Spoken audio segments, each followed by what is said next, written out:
Website है, इसी पे आना है।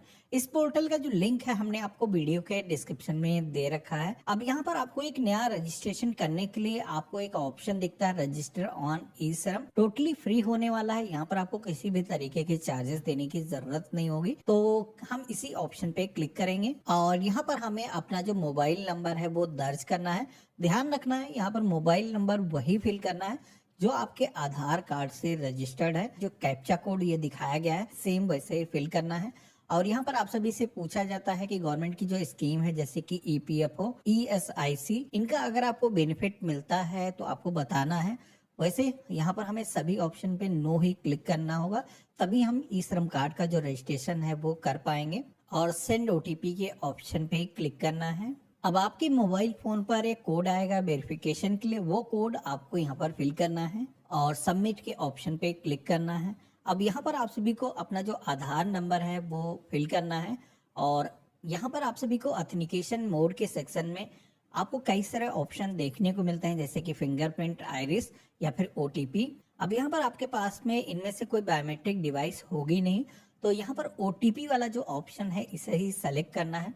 और ये जो कैप्चा कोड दिखाया गया है ये कैप्चा कोड जैसा भी है कैपिटल स्मॉल वैसे ही इस बॉक्स के अंदर फिल करना है और आई एग्री के ऑप्शन पे क्लिक करना है, सबमिट के ऑप्शन पे क्लिक करना है। अब यहाँ पर आपके फोन पर दोबारा से एक OTP आएगा, आपको यहाँ पर वो OTP फिल करना है और वैलिडेट के ऑप्शन पे क्लिक करना है। तो इस तरीके से आप देखोगे कि आधार कार्ड से हमारे जो रिकॉर्ड है वो फेच होकर के आ चुके हैं। फॉर्म के अंदर बाकी की डिटेल फिल करने के लिए आपको continue to enter other detail के ऑप्शन पे क्लिक करना है। अब यहाँ पर पर्सनल डिटेल्स के सेक्शन में जो भी डिटेल्स पहले से मौजूद नहीं है वो आपको फिल करना है। जैसे कि इमरजेंसी नंबर यहाँ पर मांगा जा रहा है, तो कोई एडिशनल नंबर आपके पास में है तो वो आप दे सकते हो, वैसे कि मॉडेटरी ये नहीं है। आप सभी को अपनी जो मेल ID है वो यहाँ पर दर्ज करना है और मैरिटल जो भी स्टेटस है, आप शादीशुदा हो अनमैरिड हो, चूज करना है। अपने फादर का जो नेम है यहाँ पर कंप्लीट फिल करना है। इसी के साथ में माता का जो नेम है वो भी आपको दर्ज कर लेना है। यहाँ पर आप SC ST OBC जनरल जिस भी सोशल कैटेगरी से आते हो चूज करना है। यहाँ पर सोशल कैटेगरी का सर्टिफिकेट भी अपलोड करने के लिए बोला जाता है। अब ये जरूरी नहीं कि आपके पास में सर्टिफिकेट इमीडिएट मौजूद हो, अगर आपके पास नहीं है तो इसको आप ब्लैंक भी छोड़ सकते हो। आप सभी को ब्लड ग्रुप अगर पता है तो यहाँ पर सिलेक्शन करना है, नहीं पता है तो इसको भी आप ऐसे ही छोड़ सकते हो। कोई भी अगर आप विकलांग व्यक्ति है, डिफरेंट एबल्ड व्यक्ति है तो उसको यहाँ पर यस करना है, बाकी लोगों को इसमें नो के ऑप्शन पे क्लिक रहने देना है। नॉमिनी की भी डिटेल दर्ज करने के लिए बोला जाता है, तो यहाँ पर नॉमिनी का जो भी नेम है, नॉमिनी की डेट ऑफ बर्थ, जो भी आपका रिलेशन है नॉमिनी से, उनका जो एड्रेस है, अगर मोबाइल नंबर को डिफरेंट है तो दर्ज करना है। इसके बाद में आपको सेव एंड कंटिन्यू के ऑप्शन पे क्लिक करना है। देन आप सभी लोग एड्रेस डिटेल के सेक्शन में आ जाते हो, जहां पर सबसे पहले तो रेसिडेंट डिटेल के सेक्शन में आना है। आप सभी को अपना होम नेटिव जो स्टेट है यहाँ पर सेलेक्ट करने के लिए बोला जाता है, तो आपको परमानेंट एड्रेस का जो भी स्टेट है सिलेक्शन करना है। अपना डिस्ट्रिक्ट यहाँ पर चूज करोगे। स्टेट ID आपको पता नहीं होगी तो आपको इसको ऐसे ही छोड़ देना है। आप सभी को करंट एड्रेस के सेक्शन में आना है। आप ग्रामीण क्षेत्र से हो या फिर शहरी क्षेत्र से हो, सिलेक्शन करना है। इसके बाद में एड्रेस लाइन 1, एड्रेस लाइन 2, यहाँ पर आप सभी को अपना जो भी हाउस नंबर है, बिल्डिंग का जो भी नेम है, यहाँ पर कंप्लीट अपना जो एड्रेस है वो दर्ज करना है। स्टेट अपनी चूज करना है और यहाँ पर इस लिस्ट में से डिस्ट्रिक्ट सिलेक्शन करना है। सब डिस्ट्रिक्ट यानी कि तहसील आप सभी को यहाँ पर सेलेक्ट कर लेना है और अपने एरिया का जो भी पिन कोड है जो कि आपके आधार कार्ड पर बैक साइड पर मिल जाएगा वो आपको यहाँ पर फिल करना है। नीचे की तरफ आप आओगे तो यहाँ पर आप सभी को एक स्टेइंग एट करेंट लोकेशन के सेक्शन में ऑप्शन दिखेगा, जहां पर आप सभी से पूछा जाता है कि ये जो करंट एड्रेस आपने दर्ज किया है इस पते पर आप कब से निवास कर रहे हो। तो यहाँ पर जितने भी सालों से रह रहे हो, जैसे कि 1 साल से कम है, 2 साल, 3 साल, 4 साल, आपको यहाँ पर कई सारे ड्यूरेशन दिए गए हैं, सिलेक्शन करना है। देन आप सभी को परमानेंट एड्रेस के सेक्शन में आना है। यहाँ पर अगर आपका परमानेंट एड्रेस कुछ डिफरेंट है, जैसे कि काम के सिलसिले में आप किसी दूसरी जगह पर रह रहे हो और आपका परमानेंट एड्रेस डिफरेंट है, तो यहाँ पर अब आप सभी से परमानेंट एड्रेस को दर्ज करने के लिए बोला जाता है। अगर आपने ऊपर जो एड्रेस फिल किया है वही आपका परमानेंट एड्रेस है तो ऊपर का जो एड्रेस है सेम उसी तरीके से इसके अंदर फिल कर देना है और सेव एंड कंटिन्यू के ऑप्शन पे क्लिक करना है। देन आप सभी लोग एजुकेशनल क्वालिफिकेशन के सेक्शन में आ जाते हो, जहां पर आपकी एजुकेशन का जो भी क्वालिफिकेशन का लेवल है आपको सिलेक्शन करना है। अगर कोई व्यक्ति ऐसा है जो पढ़ा लिखा नहीं है तो नॉट लिटरेट वाला भी ऑप्शन यहाँ पर दिया गया है। एजुकेशनल सर्टिफिकेट भी यहाँ पर अपलोड करने के लिए ऑप्शन दिए गए हैं, लेकिन अगर आप अपलोड नहीं करना चाहते हो तो कोई ज़रूरी नहीं है।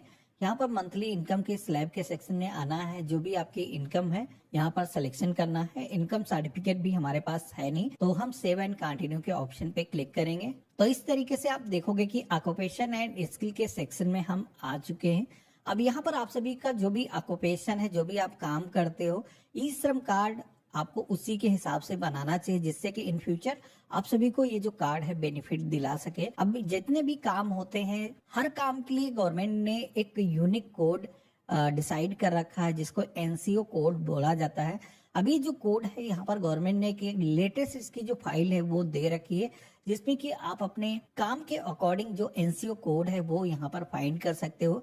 देखोगे कि हर काम के लिए यहाँ पर अलग अलग कोड दिखाए गए हैं। तो यहाँ पर इस लिस्ट में से अपना जो काम है उसका जो एनसीओ कोड है वो यहाँ पर आप नोट डाउन कर सकते हो। देन यहाँ पर इस फॉर्म के अंदर आना है। ऑक्यूपेशन एंड स्किल के सेक्शन में सबसे पहला ही ऑप्शन आपको मिलता है प्लेटफॉर्म वर्कर वाला, जहां पर अगर आप कोई भी मोबाइल बेस्ड एप्लीकेशन या फिर कोई ऐसा काम करते हो जैसे उबर, ओला, जोमेटो या अमेजोन जैसी कंपनियों के साथ में आप काम करते हो, तो यहाँ पर आपको यस करने का ऑप्शन दिया गया है। इस ऑप्शन पे क्लिक करके आपको अपने प्लेटफॉर्म की जो डिटेल्स है वो यहाँ पर दर्ज करना है। मेरे केस में जैसे कि ये एप्लीकेबल नहीं है तो हमने नो के ऑप्शन पे क्लिक किया है। प्राइमरी ऑक्यूपेशन के सेक्शन में आना है। अब यहाँ पर जैसे ही अपने ऑक्यूपेशन को आप सर्च करोगे, जो भी आप काम करते हो सर्च करना स्टार्ट करोगे, तो कई सारे यहाँ पर सजेशन आ जाते हैं। बाकी यहाँ पर एनसीओ कोड भी आप डायरेक्टली फिल करके अपना जो ऑक्यूपेशन है यहाँ पर फाइंड कर सकते हो। तो जैसे कि हमने यहाँ पर कारपेंटर सेलेक्ट कर दिया है। इसके बाद में वर्किंग एक्सपीरियंस के सेक्शन में आना है। यहाँ पर जो प्राइमरी आपने वर्क सेलेक्ट किया है, ये जो वर्क है कब से आप काम कर रहे हो, यहाँ पर कई सारे ऑप्शन दिए गए, जैसे कि मैक्सिमम 3 साल अगर आप काम कर रहे हो तो वर्क एक्सपीरियंस यहाँ पर बता सकते हो। सेकेंडरी ऑक्यूपेशन का भी ऑप्शन दिया गया है। अब यहाँ पर कई सारे लोगों के पास में एक से ज्यादा स्किल होती हैं। सेकेंडरी अगर आप कोई काम करते हो तो यहाँ पर भी दूसरा जो काम है आप सिलेक्शन कर सकते हो, जिससे कि आपके ई श्रम कार्ड पर ये भी जो काम है वो मेंशन हो जाएगा। तो जैसे कि आप देखोगे कि यहाँ पर डिस्ट्रीब्यूटर सेल रिप्रेजेंटेटिव वाला जो ऑप्शन है वो हमने सेलेक्ट कर दिया है। तो इसके अंदर डिलीवरी बॉय, पार्टनर जो है, जो हॉकर्स है, food grocery door to door supply करते हैं, उनका जो नेम है यहाँ पर आ चुका है। तो इसी तरीके से जितने भी बिजनेसेस हैं वो दिए गए हैं, आप सिलेक्शन कर सकते हो। अगर आपके ऑक्यूपेशन का कोई सर्टिफिकेट है तो आप अपलोड कर सकते हो। मेरे केस में मेरे पास नहीं है तो इसको भी हम ब्लैंक छोड़ देंगे। हाउ डिड एक्वायर स्किल के सेक्शन में आना है। यहाँ पर ये जो ऑक्यूपेशन है इसके लिए आपने कोई ट्रेनिंग हासिल की है तो आप यहाँ पर बता सकते हो। जैसे कि मैंने कोई ट्रेनिंग इसकी हासिल नहीं की है। यहाँ पर ये आपने काम किस तरीके से सीखा हुआ, जैसे कि हमने सेल्फ लर्निंग की हुई है तो आप यहाँ पर बता सकते हो। इसी के साथ में स्किल अपग्रेड का भी ऑप्शन मिलता है, जिसमें कि गवर्नमेंट की तरफ से जैसे कि अभी ट्रेनिंग भी प्रोवाइड की जा रही है, जो कि अगर आप लेना चाहते हो तो यहाँ पर आप सिलेक्शन करोगे तो गवर्नमेंट की तरफ से जो भी आपकी एक स्किल है उसको और भी निखारने के लिए आपको ट्रेनिंग दी जाएगी, आपको सर्टिफिकेट भी मिलने वाला है। तो हम यहाँ पर सेव एंड कंटिन्यू के ऑप्शन पे क्लिक करेंगे। अब यहाँ पर लास्ट ऑप्शन हमें दिया गया है बैंक अकाउंट डिटेल को दर्ज करने का, जिसमें कि गवर्नमेंट की तरफ से कई बार ई श्रम कार्ड पर गवर्नमेंट की तरफ से जैसे कि बोला गया है हम लोगों को बेनिफिट देने वाले हैं। कई सारे लोगों को इसके जो बेनिफिट हैं वो मिले भी हैं। तो यहाँ पर ये जो बेनिफिट है रिसीव करने के लिए आप जो भी बैंक अकाउंट डालना चाहते हो यहाँ पर फिल करोगे। कंफर्म के सेक्शन में रिपीट अपना जो अकाउंट नंबर है दर्ज करना है। अकाउंट होल्डर का जो भी नेम है आपको अपना नेम फिल करना है और यहाँ पर IFSO कोड के सेक्शन में आना है। ये जो कोड है आप सभी के पासबुक पर, साथ ही में आप सभी के चेकबुक पर प्रिंटेड होता है। बाकी यहाँ पर सर्च भी आप कर सकते हो। अब जैसे कि आप देखोगे कि हमने कोड को फिल करके सर्च किया है तो यहाँ पर हमारे बैंक की जो ब्रांच है उसका जो नेम है वो आ चुका है। हम सेव एंड कंटिन्यू के ऑप्शन पे क्लिक करेंगे। तो अब आप देखोगे कि हमारे सामने जो भी हमने फॉर्म फिल किया है उसका एक समरी पेज आ चुका है। एक बार जो भी डिटेल हमने फिल की है इनका अच्छे तरीके से मिलान कर लेना है। अगर यहाँ पर इस फॉर्म के अंदर कोई भी सृष्टि अगर आपको दिखाई देती है तो अभी भी बैक जा करके आप इसको चेंज कर सकते हो। बाकी मेरे केस में जैसे कि सारी चीजें सही हैं, आई अंडरटेक दैट के ऑप्शन पे क्लिक करना है और यहाँ पर सबमिट के ऑप्शन पे क्लिक कर देना है। तो इस तरीके से आप देखोगे कि हमारा जो रजिस्ट्रेशन है ई श्रम कार्ड का वो हो चुका है। यहाँ पर अगर आपको अपने ई श्रम कार्ड को डाउनलोड करना है तो यहाँ पर इस डाउनलोड कार्ड के ऑप्शन पे क्लिक करोगे तो आप यहाँ पर देखोगे फ्यू सेकंड के अंदर हमारा जो कार्ड